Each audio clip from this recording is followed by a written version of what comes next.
طالبانو یو ځل بیا له امریکا غوښتنه کړې چې د دوحې تړون ته ژمن پاتې شي. دا ډله وایي له امریکا سره د دوحې د سولې په تړون کې د ملګرو ملتونو د بندیزونو له لسته د دوی د مشرانو د نومونو د ایستلو خبره شوې او دا پریکړه افغان حکومت پورې اړه نه لري. خو د افغانستان ملي امنیت سلاکار حمدالله محب د سولې د هڅو د پیاوړتیا او د تاوتریخوالي د مخنیوي لپاره پر طالبانو د ملګرو ملتونو بندیزونه خورا مهم بللي دي. طالبانو د نورو ژمنو د ماتولو ترڅنګ نه له تاوتریخوالي لاس اخیستی او نه یې له بهرنیو تروریستي ګروپونو سره اړیکې پرې کړي دي، بلکې د تیرو کلونو خلاف یې سږ کال جګړه ژمی هم نه ده کمه کړې او په لیکو کې بهرني تروریستان په تیره بیا القاعده پرېمانه جنګېږي.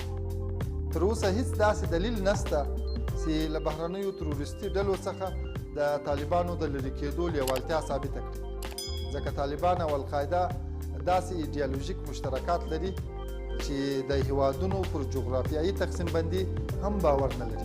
ښاغلي حمدالله محب د ملګرو ملتونو د امنیت شورا هغې کمیټې ته چې پر طالبانو بندیزونه څارنه کوي ویي دي افغانستان او متحدین باید دا ډاډ ترلاسه کړي چې پر طالبانو د ملګرو ملتونو بندیزونه دا ډله له تاوتریخوالي راګرځوي او د سولې هڅې پیاوړې کوي. خو په دوحه کې د طالبانو د سیاسي دفتر نږدې 3 میاشتې وړاندې له ملګرو ملتونو نه غوښتنه کړې وه چې له ټول لست څخه د دوی د مشرانو نومونه وایستل سي.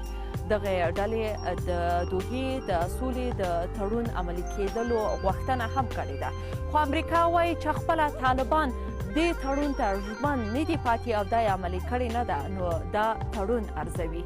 بل لور ته اروپایي ټولنې ویلي که په بیړنۍ توګه تاوتریخوالی ودرول شي دا به د سیاسي هڅو او د جګړې د درولو لپاره پر طالبانو باور ډیر کړي. اروپایي ټولنې د جګړې پر ښکېلو غاړو یو ځل بیا په ټینګار سره د ملکیانو د خوندیتابه غږ کړی دی. شازیه حیا، کابل.